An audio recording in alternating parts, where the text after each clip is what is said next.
आज आमदार अपात्रतेचा निर्णय होणार आहे। यावरून आदित्य ठाकरे यांनी देखील आपली प्रतिक्रिया दिली आहे। त्यांनी म्हटलं आहे की हा निकाल संविधानाप्रमाणे झाल्यास शिंदे गटाचे आमदार हे नक्कीच अपात्र होतील, मात्र भाजपला संविधान हे बदलायचे आहे। विधिमंडळ अध्यक्षांनी संविधानाचा इमान हा राखला पाहिजे असं देखील आदित्य ठाकरे यांनी म्हटलं आहे।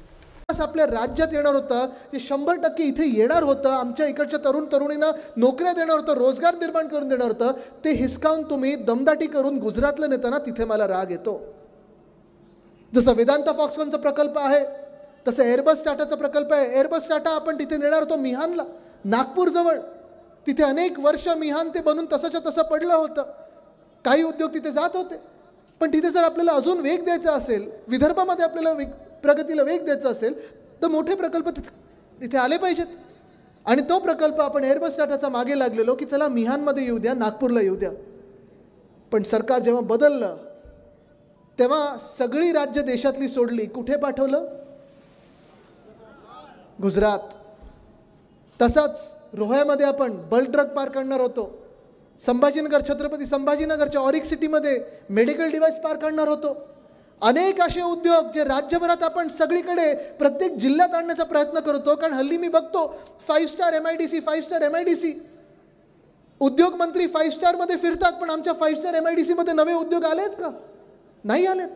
पण हे सगळे उद्योग जे आहेत जे आपल्या महाराष्ट्रात येणार होते, जसं मी सांगितलं, वेदांता फॉक्सकॉन असेल, एअरबस टाटा असेल, मेडिकल डिव्हाइस पार्क असेल, बल्क ड्रग पार्क असेल, सोलर एनर्जी इक्विपमेंट पार्क असेल, हे सगळं पाठवलं कुठच्या राज्यात? गुजरातला पाठवलं। अहो हे काय, हे तर सोडाच, आपली वर्ल्ड कपची फायनल, क्रिकेट वर्ल्ड कपची फायनल किती लोकांनी पाहिली? सगळ्यांनी पाहिली। व्हायला कुठे पाहिजे होती ती? वानखेडेला, आपल्या मुंबईमध्ये। पाठवली कुठे? जर वानखेडेत असते तर जिंकलो असतो ना आपण।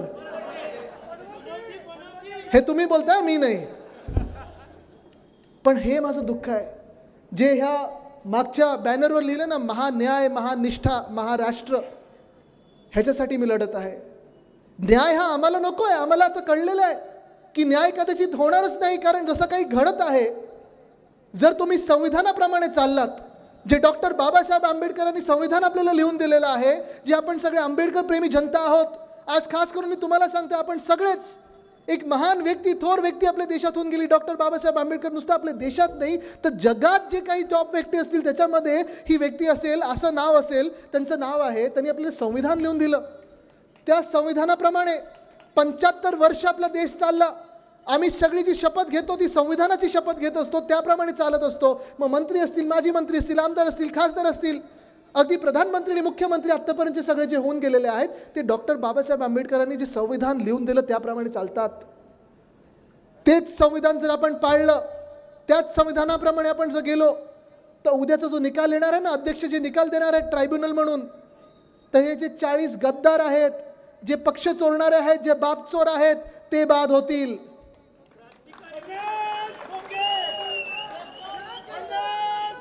पण जर भाजपला जे संविधान लिहायचंय, भाजपला जे संविधान बदलायचंय, कारण त्यांना हे संविधान आवडत नाही, त्यांना संविधान बदलायचंय, जर त्यांच्या संविधानाप्रमाणे जर गेलो तर मग तुम्हाला माहिती आहे की आपली बाधीची वेळ येणार। ठीक आहे, जो काही उद्या निकाल येईल तो येईल। पण महत्त्वाची गोष्ट ही आहे की आम्ही आता जनतेच्या अदालतीत येतो आहोत, कारण आम्हाला माहिती आहे की जे आत्तापर्यंत घडलं नव्हतं ते ह्या महाराष्ट्रात घडत आलेलं आहे। अनिल देसाई साहेब माझ्यासोबत आलेले आहेत, ते गेले 1.5-2 वर्ष अनिल परब साहेबांसोबत सुप्रीम कोर्टात जात असतात, ह्या परवाच्या हिअरिंगमध्ये पण असतात। जसं मी सांगितलं की 2 संविधान आहेत आपल्यासमोर, एक आपल्या देशाचं संविधान जे अधिकृत संविधान आहे, जे डॉक्टर बाबासाहेब आंबेडकरांनी संविधान लिहून दिले, त्याप्रमाणे जर चाललो तर 40 गद्दार बाद होतील। पण जर निकाल वेगळा कुठचा यायचा असेल, जर अन्याय आपल्यावर व्हायचा असेल, तर ते भाजपच्या संविधानाप्रमाणे जातील। मला अपेक्षा हीच आहे की जे अध्यक्ष आहेत राहुल नार्वेकर आमच्यात पण होते, मग त्यानंतर मला वाटतं राष्ट्रवादी पक्षात होते, मग आता भाजपमध्ये आहेत, कदाचित पुढे काँग्रेसमध्ये जातील, माहीत नाही किती पक्ष आपल्या राज्यात आहेत, ते त्यांचा मार्ग निवडत असतात, ते मोकळे आहेत।